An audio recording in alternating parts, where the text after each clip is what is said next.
말씀의 제목이 매임을 푸는 날입니다. 오후의 말씀은요, 권세를 가지신 분인데요. 매임을 푸는 것과 그 매임을 온전히 풀어주시는 분에 대해서 오전과 오후로 우리가 함께 하나님의 말씀을 좀 나누려고 합니다. 오늘 본문에 보시면 본문의 배경이 안식일입니다. 예수님께서 안식일에 성전에서 하나님을 예배치 아니하시고 안식일에 회당에서 하나님 앞에 안식일을 지켜가는 모습을 본문은 말씀하고 있습니다. 이 당시에 이스라엘 사람들은 모든 날이 다 똑같은 날이라고 생각하지 않았습니다. 모든 시간도 다 똑같은 시간이라고 생각하지 않았습니다. 모든 날 중에 특별히 거룩하고 복된 날이 있다, 이렇게 생각했습니다. 우리도 그렇게 생각하는 경향이 있죠. 주일은 월요일부터 토요일까지와는 다른 거룩하고 복된 날이다라고 생각하고 있습니다. 그러나 그것은 오해입니다. 모든 날이 다 하나님 앞에 하나님께서 우리에게 허락해 주신 복되고 귀한 날입니다. 그러나 이스라엘 사람들은 이 시대에만 해도 모든 날 중 특별히 거룩한 날이 있다고 생각했습니다. 그리고 특별히 거룩한 시간이 있다고 생각했고 거룩한 장소가 있다고 생각했습니다. 가장 거룩한 날은 안식일입니다. 또 가장 거룩한 시간은 금요일 해 질 때부터 토요일 해 지기까지의 시간이었습니다. 가장 거룩한 장소는 성전이었고 그 다음은 예루살렘이었고 그리고 회당과 집, 가장 부정한 장소는 무덤이었습니다. 이렇게 시간과 장소를 거룩하고 부정하다라고 구분한 것뿐만 아니라 사람들도 이렇게 구분했습니다. 가장 거룩한 사람들은 종교 지도자, 그 다음이 귀족, 그리고 평민, 이렇게 일반인들을 네 부류로 나누었습니다. 그리고 또한 그 평민보다 못한 부류도 네 부류로 나누었습니다. 종교 지도자가 으뜸이고 그 다음 귀족과 평민, 그리고 나서 종과 고아, 그리고 과부, 병자 순으로 나누어서 종보다 더 못한 것이 고아였고 그 고아보다 더 못한 것이 과부이며 그 과부보다 못한 것이 병자다라는 순으로 사람의 계급을 나누어서 생각했고 종교 지도자가 가장 거룩한 사람들이고 병자들이 무덤과 마찬가지로 가장 부정한 사람들이라고 생각했습니다. 오늘 본문을 가만히 보시면 이스라엘 사람들, 유대인들의 입장에서 가장 거룩한 날, 가장 거룩한 장소인 안식일에 회당에서 일어나는 일이라고 말씀하고 있죠. 안식일에 한 회당, 즉 거룩하고 거룩한 날, 거룩한 날에 거룩한 장소에 어울리지 않는 한 여인이 있습니다. 다 짐작하시고 아시는 것처럼 이 시대의 여인은 남성들을 수발드는 존재일 뿐이었습니다. 남성이 밖에서 집 안으로 들어오면 손발을 닦고 세수를 시켜주는 노예와 같았습니다. 아내는 남편에게 주인을 대하듯 복종해야 했고 또한 아내는 남편에게 이혼을 요구할 권위도 없었습니다. 이스라엘 사람들은 식사하기 전 하나님 앞에 감사기도를 드리고 또 식사가 다 끝나면 그 식사의 풍성함을 또 하나님 앞에 기도하며 식사를 마쳤습니다. 그러나 여인은 그 식사가 끝난 후 식사의 끝남에 감사함의 기도에 참여할 수도 없었습니다. 또한 여인은 남자들이 기도할 때 그 기도의 끝마침에 여자로 태어나지 않은 것에 감사합니다 라는 이야기를 듣고 있었어야 했습니다. 이렇듯 이스라엘 사람들에게 여성은 무시당하고 천한 그러한 계급이었고 그런 대우를 받았습니다. 오늘 본문을 가만히 보시면 이스라엘 사람들에게 가장 거룩하다고 구별되어 생각했던 안식일, 그리고 그 안식일에 하나님을 예배하는 가장 거룩한 장소라고 여겼던 회당, 그 안에 사회적으로 대접받지 못하는 거룩함과는 어울리지 않는 한 여인이 들어와 있습니다. 이스라엘이 어느 정도로 여성들을 차별했는지 경건하다, 의롭다, 거룩하다라는 단어에 여성형이 없습니다. 이게 무슨 얘기냐면 거룩한 여성은 없다라는 것입니다.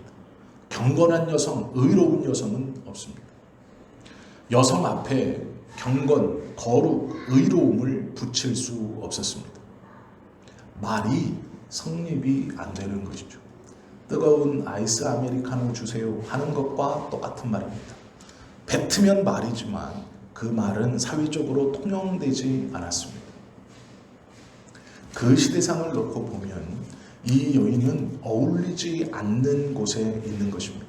그런데 문제는 이 여인은 보통 여인이 아니고 18년 동안 병에 걸려 한 번도 허리를 제대로 펴본 적이 없는 병자입니다.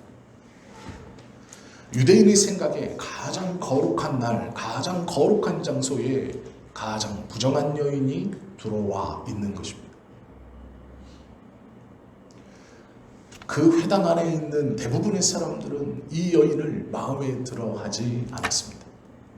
오늘 본문을 보시면 회당장이 이 여인의 출입을 마음에 들어 하지 않았다는 것을 이 회당장의 뉘앙스로 우리는 짐작할 수 있습니다.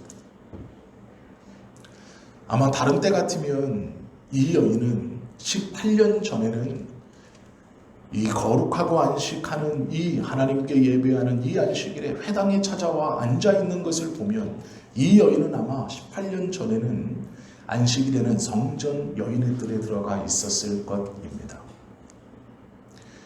병을 안고 가장 거룩한 날, 거룩한 장소라고 이스라엘 모든 사람들이 구별하여 지키는 그 날과 그 장소에 질병을 안고 그 회당에 들어와 앉아 있다는 것은 대단한 용기입니다. 이 여인의 용기로 미루어 보아 아마 병이 있기 전에는 성전 여인의 뜰에서 안식일을 지켰을 것입니다. 차치하고 이 여인을 예수님이 바라보셨습니다. 예수께서는 그 여인을 보시고 너의 병에서 노임을 입었다 내가 말씀하십니다. 여자여 라고 말하죠. 12절에 보시면 보시고 라는 단어가 있습니다. 이 말은 단순히 눈으로 보다 라는 의미가 아닙니다. 이 보았다 라는 말은 적극적 의미가 포함되어 있는데요. 주목하였고 공감하였다 라는 뜻입니다. 예수께서 그 여인을 보시고 라고 했을 때의 이 보다 라는 것은 굉장히 좀 중요한 의미가 있습니다. 그 여인의 고통과 아픔에 공감하셨다라는 의미의 단어가 쓰여져 있습니다. 이 단어가 이두라는 단어입니다. 예수님께서는 이 여인을 그냥 보다 이렇게 쓰신 것이 아니고요. 이 여인을 헬라어로 이두, 공감하였다. 그 마음과 합하여졌다라는 말로 쓰고 있습니다. 그러면 이 말을 정확히 해석하면 예수께서 이 여인의 아픔에 공감하시고 그 여인과 그 여인의 마음에 동의하시고 라는 뜻입니다. 거룩한 공간에 어울리지 않는 한 여인이 있었다라는 것이죠. 예수님은 그 여인을 보시며 그 여인과 공감하셨고 그 여인의 아픔을 온전히 이해했습니다. 그녀를 부릅니다. 여자여, 내가 내 병에서 놓였다라고 말씀하시죠. 예수님께서 여자여, 내가 내 병에서 놓였다라는 것은 18년 동안 이 여인을 꽉 묶어놓았던 것에서 자유롭게 풀어주셨다라는 것을 의미하죠. 16절 말씀에 보면 메인바라고 말합니다. 그러면 18해 동안 사탄에게 메인바. 이 말의 의미는 끈으로 묶어놓다라는 뜻입니다. 올매여 묶어놓다라는 뜻입니다. 이 말은 18년 동안 사단과 이 여인을 묶어놓았다. 하나로 묶어놓았다 라는 뜻입니다. 단순히 질병에 묶여 있었던 것이 아니고 사단에게 묶여 있었다라고 말씀하시는 겁니다. 16절에 사단에게 똘똘 감겨 묶어놓았던 이 여인을 예수님께서 12절에 내가 내 병에서 놓였다. 그 묶인 것을 풀었다라고 말씀하고 있다라는 것이죠. 13절에 보시면 그렇게 말씀하시고 이 여인에게 친히 안수하십니다. 예수님은 원래 병을 고치거나 귀신을 쫓을 때 꾸중하셨습니다. 그러나 놀랍게도 이 여인의 병을 고쳐주실 때는 꾸중하지 않으십니다. 부르시고 순서를 보면 먼저는 보시고 부르시고 놓였다 말씀하시고 안수하십니다. 그리고 나서 13절의 말씀처럼 여자가 곧 펴고 하나님께 영광을 돌리는지라 라고 말합니다. 가장 거룩한 날, 가장 거룩한 장소에 전혀 어울리지 않는 한 여인. 이 여인이 겉으로는 18년 동안 병에 걸려 있었고 사단에게 매인받아 어둠과 아픔과 고통과 그 차별 가운데 있었던 여인입니다. 누가 보아도 전혀 정상적이지 않고 올바른 삶의 모습이 아닌 모습으로 살아가는 사람입니다. 이 여인에게 예수님은 풀었다라고 말합니다. 묶인 것을 풀어서 자유롭게 해주었다라고 성경은 말하죠. 겉으로 보기에는 아픈 병이 있고 사단에게 묶였다고 생각했던 이 여인이 노임을 받았습니다. 그리고 놀랍게도 그 거룩한 날, 거룩한 장소에 합당한 행동으로 하나님 앞에 나아갑니다. 하나님을 찬양합니다. 이러자 거룩한 날, 거룩한 장소에 가장 잘 어울리는 겉으로 보기에는 정말 거룩한 한 사람이 반발합니다. 누구입니까? 회당장입니다. 회당장은 그 회당을 이끄는 사람이고 그 회당을 보수하는 사람이고 그 회당의 책임자입니다. 겉으로 보기에는 거룩한 날, 거룩한 장소와 가장 잘 어울리는 사람이 회당장입니다. 그런데 문제는 이 회당장이 거룩한 날, 거룩한 장소에 어울리지 않는 여인이 변화되어 그 거룩하고 거룩한 그곳에서 가장 잘 어울리는 행동, 하나님께 영광을 돌리자 겉으로 보기에 거룩했던 이 회당장이 전혀 다른 반응을 보이고 있습니다. 겉으로는 멀쩡했고 겉으로는 거룩했고 겉으로는 회당을 책임지고 있었던 이 사람이 무리들에게 이르되 이렇게 말하죠. 회당장이 예수께서 안식일에 병을 고치시는 것을 분내어 무리에게 이르되 일할 날이 엿새가 있으니 그동안에 와서 고침을 받을 것이요 안식일에는 하지 말 것이니라. 회당장은 예수님에게 직접적으로 말하지 않습니다. 예수께서 병 고치시는 것을 보고 그 여인이 회복되어 허리를 펴고 하나님을 찬양하는 것을 보고 겉으로는 멀쩡했고 겉으로는 존경받고 겉으로는 거룩했던 이 회당장이 예수님에게 말하지 않고 무리들에게 말합니다. 날이 6일이 더 있지 않느냐? 그날에 와서 고침받을 것이고 안식일에는 그러지 마라 라고 말하는 것이죠. 멀쩡해 보이고 거룩한 곳에 잘 어울린다고 생각했던 이 회당장이 전혀 어울리지 않는 말을 하고 있죠. 가만히 보십시오. 여인은 병에 매여 있었고 이 회당장은 잘못된 신앙과 율법에 매여 있는 사람입니다. 누가 진짜로 매여 있는 자입니까? 누가 진짜로 풀려야 하는 자이고 누가 진짜로 예수 그리스도를 붙들고 있어야 하는 자입니까? 물론 둘 다입니다. 겉으로 보기에 아름다웠던 회당장, 거룩한 곳에 너무나 잘 어울렸던 회당장. 그러나 그의 마음속에 분노가 일었습니다. 자신의 신앙에 어긋나는 일을 예수께서 하셨기 때문입니다. 내 상식과 내 생각과 내가 평생 지켜왔던 율법으로 어긋나는 일을 했다고 생각했기 때문에 그는 분노했습니다.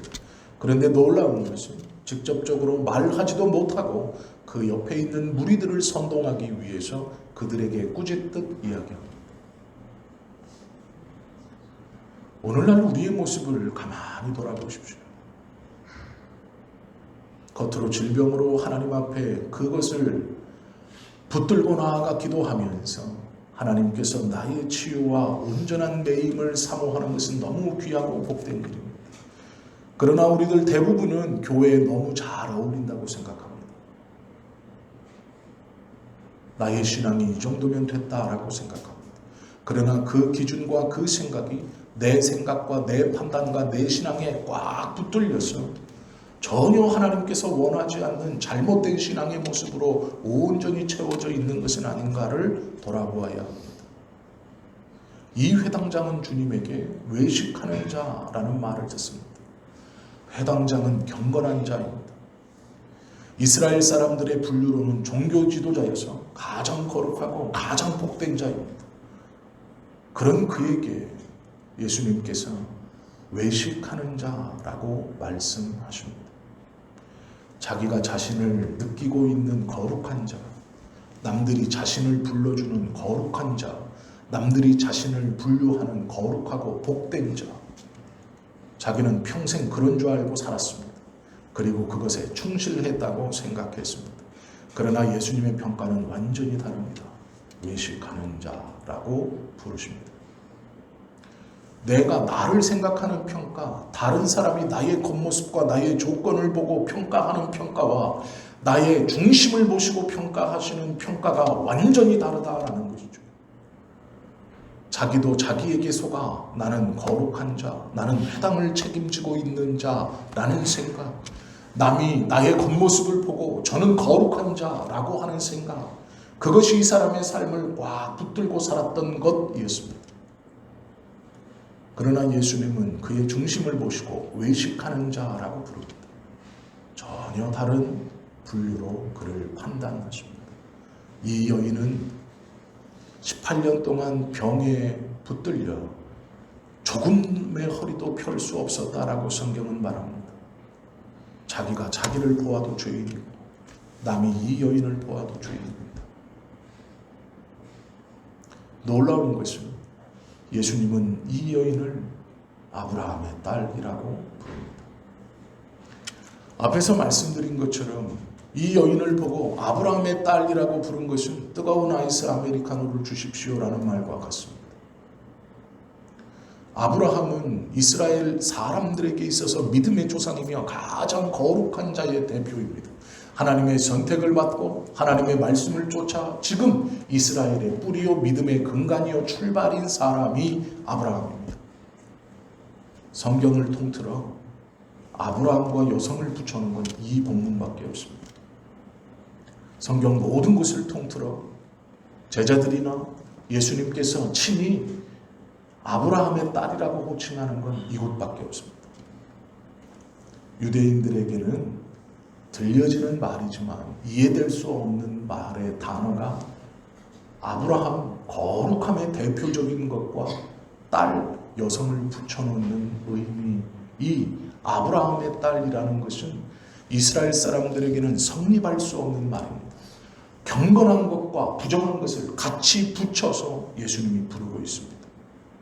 이 여인은 방금 전까지 18년 동안 병에 찌들려 허리 한번 펴보지 못하는 자기가 자기를 보아도 부족하고 연약하고 죄인이었고 남들이 자기를 보아도 부족하고 연약한 죄인이었습니다.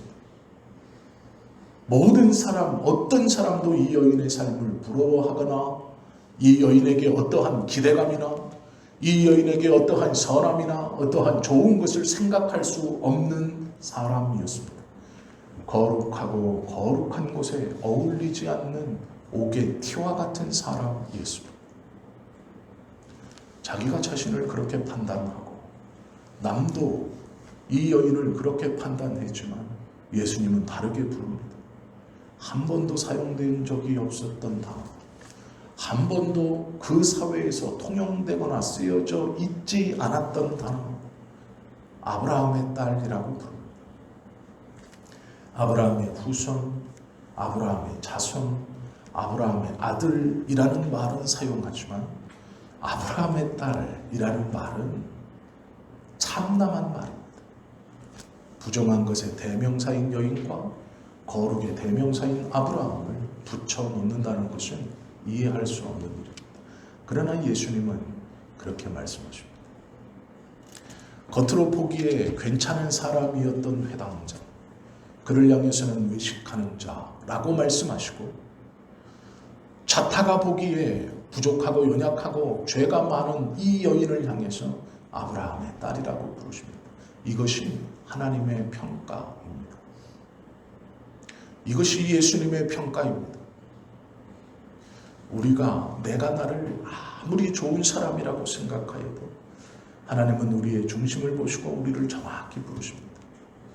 어쩌면 내가 연약하고 부족하여서 하나님 앞에 송구스러워 고개를 들지 못하는 그 연약함과 나약함을 보일 때라도 우리 주님은 우리의 중심을 보시고 아브라함의 딸, 거룩함과 부정한 것에 속한 것과 선한 것에 상관없이 우리를 그렇게 불러주십니다. 물론 하나님도 우리 안에 계시는 예수 그리스도를 보고 우리를 하나님의 아들로, 하나님의 자녀로 불러주십니다. 이것이 매임에서 푸는 것입니다. 안식일은 쉬는 날이 아닙니다. 회당장은 율법을 잘 알고 있는 사람입니다. 율법에 보면 안식일에 나귀 등에 짐을 지고 그 짐을 옮길 수 없었습니다.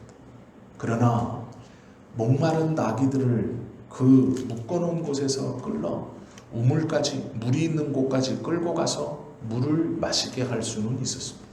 이것이 율법이었습니다. 그러자 예수님이 회당장이 너무나 잘 알고 있는 율법으로 말씀하십니다. 너희가 안식일에도 목이 마른 짐승을 풀러서 우물가로 데려가 물을 먹여 그의 갈증을 해갈하지 않느냐. 짐승에게도 그리하거늘 하물며 18년 동안 사단에게 매임바 되었던 이 여성이 안식일에 그 매임에서 풀림을 받는 것을 어찌 비난하느냐라고 말씀하십니다. 안식일은 무엇하는 날입니까? 하나님께 예배하는 날은 무엇하는 날입니까? 우리가 주님 앞에 나오는 이 주일은 무엇하는 날입니까? 똑같습니다. 우리는 좁은 의미로 나 혼자 예배하는 날, 나 혼자 주님 앞에 나아가는 날, 내가 하나님 앞에 쉬고 은혜를 받아 내가 회복하는 날이라고 생각합니다. 회당장이 그랬습니다.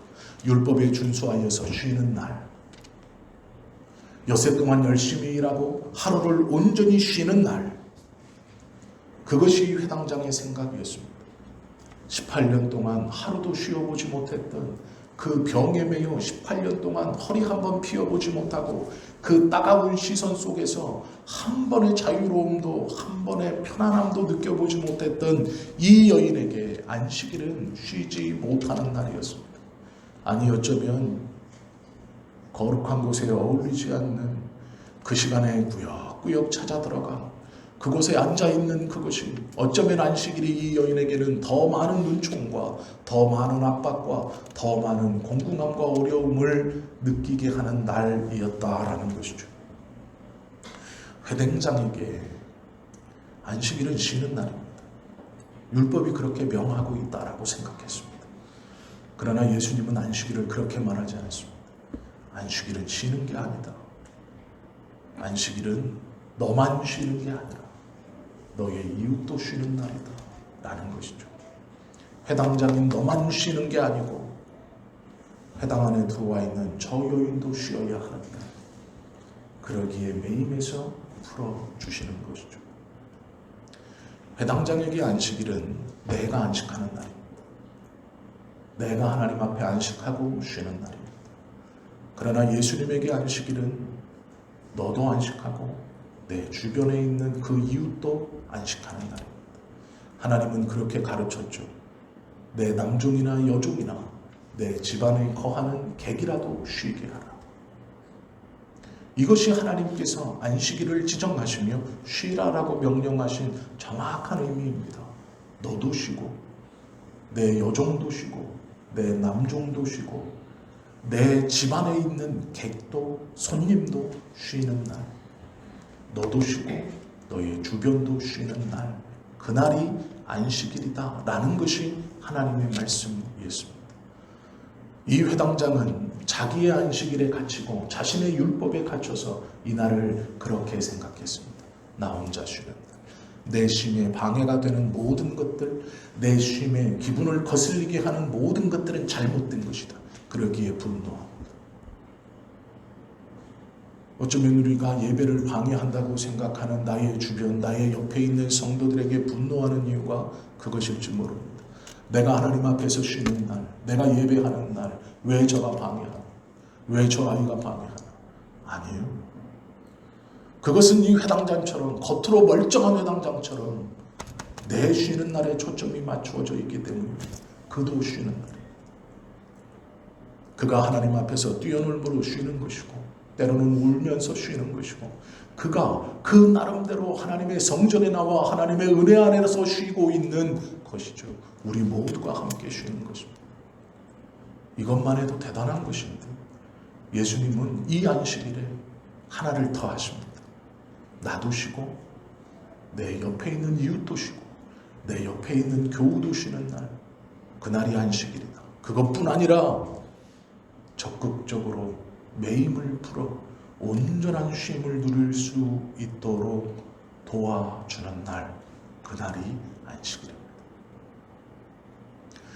예수님께서 우리에게 가르쳐 주시는 온전한 마음은 우리가 품어야 할 하나님의 말씀에 대한 온전한 이해는 내가 주님 앞에서 온전히 안식하여 회복하는 날, 내 이웃이 함께 쉬어 회복하는 날, 그것뿐만 아니라 한 걸음 더 나아가 그 하나님의 사람이 함께 회복하여 쉴 수 있도록 내가 적극적으로 그것을 섬기고 그의 매임을 풀어줍니다. 예배 전에 한 번씩 나가보면 오늘 이렇게 식사를 준비하고 있었습니다. 참 감사하게도 비빔밥입니다. 이순장 권사님이 준비하셨는데 말씀을 한 번 읽고 밖에 나왔는데 그걸 봤습니다. 그거죠. 예배드리고 우리가 하나님의 교회에서 함께 교제하며 풍성한 식사를 할 수 있도록 준비합니다. 그것이 예수님께서 우리에게 가르쳐 주신 안식일, 주일의 모습입니다. 다른 이가 하나님의 은혜를 풍성히 느낄 수 있도록 섬깁니다. 찬양팀이 그렇고 반주하는 분들이 그렇고 아침부터 오셔서 교회를 깨끗하게 청소해 주시는 우리 집사님의 섬김이 그렇고 또 그 찬양팀과 함께 찬양하며 하나님을 예배하기 위해 마음을 준비하는 우리 모두의 모습이 그렇습니다. 서로가 서로를 신경 쓰며 예배할 수 있도록 하나님 앞에 내가 안식하고 함께한 성도가 안식할 수 있도록 우리가 섬기는 이 모습이 예수님께서 우리에게 가르쳐 주신 안식의 모습입니다. 이것이 진짜 안식일이고 예수님께서 원하셨던 안식일의 모습입니다. 겉으로 멀쩡했던 회당장, 그러나 진짜 마음의 병을 가지고 있었던 회당장의 모습이 아니라 내가 쉬고 나의 이웃이 쉬고 그 이웃이 안식할 수 있도록 적극적으로 섬기고 찾아가 그 매임을 풀어주는 것. 그것이 예수님께서 안식일에 보여주신 안식일을 제대로 지내는 모습입니다. 우리가 이 모습을 기억해야 합니다. 성숙한 사람은 하나님의 말씀을 그대로 받아들이고 가감없이 그대로 붙들고 그대로 행하는 사람입니다. 하나님의 말씀에 나의 부족함이 드러났을 때 어찌할 바를 모르고 주님 앞에 낮아진 마음으로 하나님, 내가 주님의 말씀을 쫓아 살겠습니다 하는 사람입니다. 참 감사하게도 우리 성질교회는 모든 성도들이 그런 신앙생활을 하고 있다고 저는 믿습니다. 그러기에 오늘 말씀을 전하며 아무런 거리낌이 없습니다. 하나님의 말씀과 뜻을 잘 순종하고 잘 지키고 있다고 말씀드리는 것이기에 아무런 두려움도 없습니다. 우리가 오늘 한 번은 돌아보아야 합니다. 예수님께서 원하시는 안식, 그리고 예수님께서 푸른 매임을 풀었다라고 하시는 그 말씀. 그러면 한 가지 또 궁금증입니다. 안식은 내가 하나님 앞에서 안식하는 권리를 누리는 날이 아니라 다른 이가 안식할 수 있도록 의문을 행하는 날인데, 그러면 나는 무엇으로 그렇게 할 수 있습니까? 하나님의 말씀을 듣고 다시 알았습니다. 하나님 앞에서 내가 안식할 수 있는 권리를 취하는 날이 아니고 다른 이가 잘 안식할 수 있도록 하나님 앞에서 내가 의무를 행하는 날인 건 알았습니다. 내가 쉬고 나의 이웃이 함께 쉴 수 있는 날 알겠습니다. 그러면 예수님께서 보이셨던 적극적으로 찾아가 묶임을 푸는 매임, 그것은 어떻게 할 수 있습니까? 라는 궁금증이 있죠. 그것은 온전한 권세를 가지신 예수님께서 하시는 방법을 따라합니다. 그것은 우리가 2부에서 오후 예배에서 함께 나누도록 하겠습니다. 오늘 말씀을 좀 기억하십시오. 예배하는 날은 내가 하나님 앞에서 안식하고 쉼을 누리는 나의 권리입니다. 그 권리를 행사하는 날입니다. 그래서 누구도 그 권리를 침해해서는 안 됩니다. 그리고 방해해서도 안 됩니다. 그러나 꼭 기억하십시오. 내가 하나님 앞에서 안식할 수 있는, 예배할 수 있는 권리를 누리는 날임과 동시에 다른 사람도 함께 안식할 수 있도록 의무를 행하는 날이기도 합니다. 그것이 하나님께서 우리에게 원하시는 모습입니다. 또한 그것보다 한 걸음 더 나아가 예수 그리스도께서 보여주신 모범은 적극적으로 찾아가 그 안식의 날 묶여있는 것을 풀어주시는 놀라운 일을 행하는 것이 예수님께서 행하신 진정한 안식일을 보내고 진정한 안식일을 지내는, 누리는 방법입니다. 바라고 원하기는 우리 모두가 그러한 기쁨과 그러한 즐거움 속에서 이 귀한 예배의 날, 그리고 그 은혜를 우리에게 허락하신 그 예수님의 다시 오시고 부활하시는 다음 주를 준비하는 한 주간이 다 되실 수 있는 저와 여러분 모두가 되시기를 예수님의 이름으로 축원합니다. 기도드립니다.